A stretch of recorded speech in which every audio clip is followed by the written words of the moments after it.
नमस्कार। स्वागत है आप सभी का। दोस्तों आज बात करने जा रहा हूँ भारत की 3 स्टैचूज़ के बारे में। Statue of equality, statue of peace और स्टैचू ऑफ यूनिटी। अब दोस्तों ये तीनों ही स्टैचूज़ भारत में स्थित हैं और उसको फिर देखिए, आप अगर इसको देखें तो दोस्तों इन तीनों स्टैचूज़ का नाम एक आइडिया पे रखा गया है, जैसे कि दोस्तों पीस, यूनिटी और इक्वालिटी। अब दोस्तों फिर चलिए आइए एक एक करके जानते हैं कि तीनों स्टैचूज़ की क्या क्या मुख्य विशेषताएँ हैं और ये तीनों स्टैचूज़ कहाँ पर स्थित है और क्या इनका क्या कहते हैं महत्व है भारत के अंदर। तो चलिए दोस्तों शुरू करते हैं स्टैचू ऑफ पीस से। दोस्तों अभी हाल ही में 16 नवंबर को दोस्तों पीएम नरेंद्र मोदी जी द्वारा एक स्टैचू ऑफ पीस दोस्तों इनॉग्रेट करा गया है राजस्थान के पाली डिस्ट्रिक्ट में।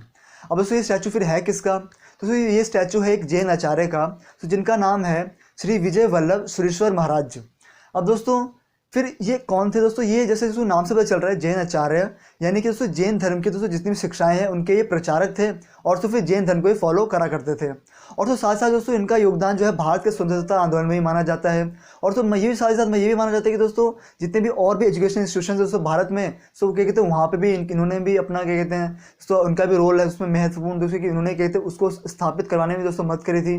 दोस्तों फिर इस तरीके के दोस्तों और भी योगदान के भारत के आंदोलन, दोस्तों भारत की शिक्षा व्यवस्था, ठीक है, और दोस्तों भाईचारा, दोस्तों एकता में दोस्तों क्या कहते हैं इनका योगदान माना जाता है। फिर तभी जो है इनके स्टैचू को दोस्तों स्टैचू ऑफ पीस कहा जाता है दोस्तों। और इसको जो है अभी हाल ही में इनॉग्रेट करा गया है इनकी 151वीं जयंती के दिन पर।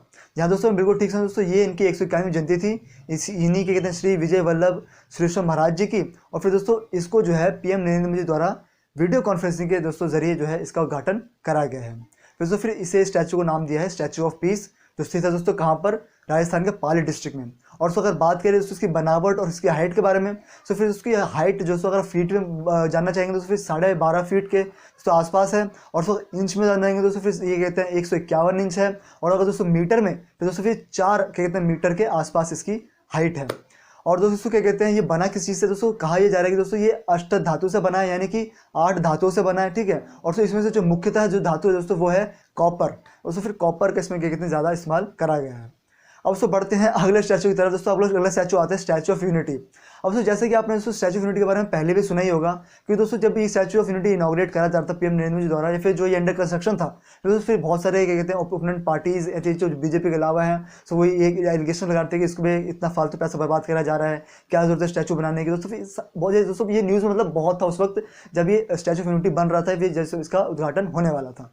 अब दोस्तों फिर स्टैचू ऑफ यूनिटी क्या है दोस्तों? जैसे आप इसे जानते भी होंगे दोस्तों, ये हमारे देश के पहले गृह मंत्री और पहले उप प्रधानमंत्री के दोस्तों कहते हैं सम्मान में है, जो थे श्री सरदार वल्लभ भाई पटेल जी। और दोस्तों जैसे कि दोस्तों आप जानते हैं कि दोस्तों इनका योगदान क्या है भारत में सबसे बड़ा? सो इनका सबसे बड़ा योगदान दोस्तों यही कहा जाता है दोस्तों, जब भारत आज़ाद हुआ दोस्तों 562 दोस्तों क्या कहते हैं रियासतें हुआ करती थी भारत में, और तो उन सबको एक करने का दोस्तों जो जिम्मा था दोस्तों वो सरदार वल्लभ भाई पटेल जी को दिया गया था। और दोस्तों इन्होंने जो है इस जिम्मे को, अपनी इस रिस्पॉन्सिबिलिटी को बखूबी निभाया और भारत में दोस्तों 562 रियासतों को एक साथ जोड़ा। और फिर दोस्तों फिर इन्हीं के इस कारण की इनकी इस कार्य की वजह से ही जो है इनको लौह पुरुष के नाम से भी जाना जाता है भारत के अंदर, यानी आयरन मैन ऑफ इंडिया दोस्तों श्री सरदार वल्लभ पटेल जी को कहा जाता है। और फिर दोस्तों ये स्टैचू कब उद्घाटन होता है इसका? दोस्तों ये 2018 में ही 31 अक्टूबर को हो गया था। और तो साथ साथ मैं आपको एक और चीज़ के फैक्ट बता दूँ दोस्तों फिर इनके बर्थ एनिवर्सरी को जो है दोस्तों यूनिटी डे ऑफ इंडिया भी कहा जाता है, जो कि दोस्तों है 31 अक्टूबर। तो दोस्तों फिर यही है सब कुछ स्टैचू ऑफ यूनिटी के बारे में जानकारी। और दोस्तों अगर हाइट की बात करें तो फिर हाइट की बात करें तो फिर इसकी हाइट जो है दोस्तों 597 फीट है दोस्तों, फीट में बात करें तो। और दोस्तों मीटर्स में बात करें तो फिर मीटर्स में दोस्तों आपको मैं यहाँ पे दिखा रहा हूँ। और दोस्तों फिर कहते हैं ये है कहाँ पे दोस्तों? है ये गुजरात के दोस्तों कहते हैं नर्मदा डिस्ट्रिक्ट में। और तो फिर के जो दोस्तों सरोवर डैम है जो कहते हैं गुजरात में दोस्तों, सरोवर डैम को कहते हैं ये स्टैचू फेस करता है। और फिर दोस्तों आपको मैं इमेज में भी यहाँ पे स्टैचू आपको इस तरीके से दिख रहा है। दोस्तों हाइट का मैंने बता दिया है, दोस्तों बना कब था वो भी बता दिया है। दोस्तों फिर यही सारी जानकारी जो स्टैचू ऑफ यूनिटी के बारे में आपको पता होनी चाहिए थी। अब दोस्तों बढ़ते हैं अगले स्टैचू की तरफ। अब दोस्तों अगला स्टैचू आता है स्टैचू ऑफ इक्वालिटी। अब दोस्तों इस स्टैचू ऑफ इक्वालिटी को दोस्तों 2 लोगों की स्टैचू के तौर पर देखा जाता है। जी हाँ दोस्तों बिल्कुल ठीक सुना दोस्तों, 2 अलग लोगों की स्टैचू है और दोनों को जो है स्टैचू ऑफ इक्वालिटी कह दिया गया है। अब दोस्तों इसमें से एक स्टैचू ऐसा है जो बना हुआ है अभी पहले से ही, ठीक है, अभी बना हुआ है, पूरा वेल कंस्ट्रक्टेड है। और दोस्तों फिर क्या कहते हैं एक स्टैचू जो है दोस्तों बनने वाला है, और एक उसको भी जो है स्टैचू ऑफ इक्वालिटी का नाम दिया गया है।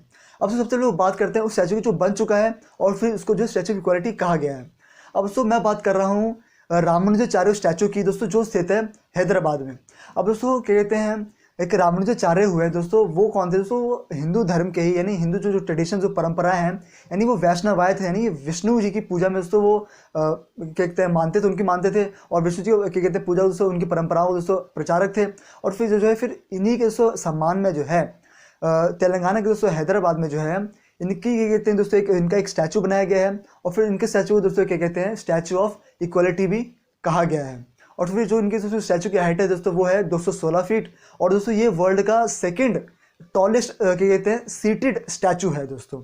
और तो अगर क्या कहते हैं इसकी बात करें दोस्तों भी कितना समय लगा दोस्तों उसको बनने में, तो कहीं ना कहीं 4 से 5 साल दोस्तों लगे हैं। और तो ये जो है फुली क्या कहते हैं दोस्तों डोनेशंस पे इसको बनाया गया है, ये भी इसमें कहा गया दोस्तों, जैसे कि मैंने इसमें जानकारी अर्जित की है। अब फिर दोस्तों क्या कहते हैं, फिर जैसे दोस्तों ने बताया कि दोस्तों किसका स्टैचू दोस्तों, ये है क्या कहते हैं भागवत रामानुजाचार्य का स्टैचू, जो कि एक वैष्णवाइट थे। और क्या कहते हैं वेदांता स्कूल ऑफ क्या कहते हैं फिलोसफी जो है दोस्तों, इंडियन स्कूल ऑफ फिलोसफी में दोस्तों एक वेदांता स्कूल भी होता है। फिर दोस्तों उसमें भी क्या कहते हैं ये भी एक प्रोपोनेंट उसमें है, यानी कि ये भी उसमें क्या कहते हैं बहुत बड़े उसके आचार्य थे। फिर दोस्तों क्या कहते हैं, फिर यही सब है रामानुजाचार्य यानी स्टैचू ऑफ इक्वालिटी के बारे में जानकारी।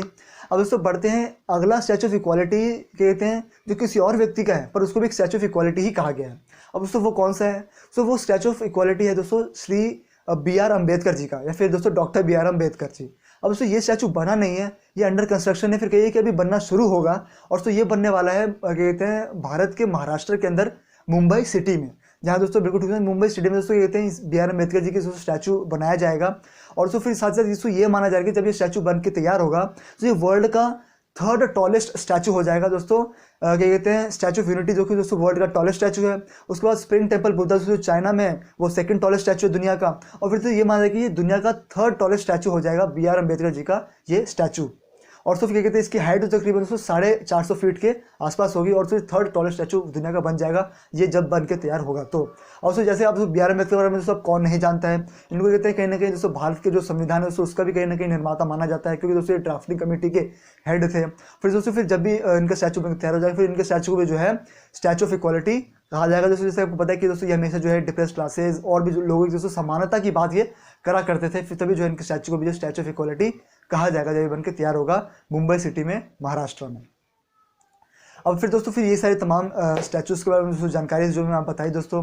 और फिर दोस्तों कौन सा वर्ल्ड का टॉलेस्ट कहते हैं, फिर क्या कहते हैं 2nd टॉलेस्ट जो सीटेड स्टैचू है दोस्तों वो भी बताया मैंने आपको। और ये अम्बेडकर जी का जो स्टैचू जो बन के तैयार हो जाए फिर दोस्तों ये भी एक रिकॉर्ड हो जाएगा दोस्तों कि वर्ल्ड का 3rd टॉलेस्ट स्टैचू हो जाएगा। दोस्तों ये तमाम जितनी भी दोस्तों स्टैटिक जनरल नॉलेज कह सकते हैं आप, जो आपको मैंने इस वीडियो में बताई है दोस्तों। फिर आज की वीडियो के लिए इतना ही। फिर दोस्तों फिर मिलते हैं दोस्तों अगली वीडियो में, तब तक के लिए टेक केयर, जय हिंद, वंदे मातरम, नमस्कार।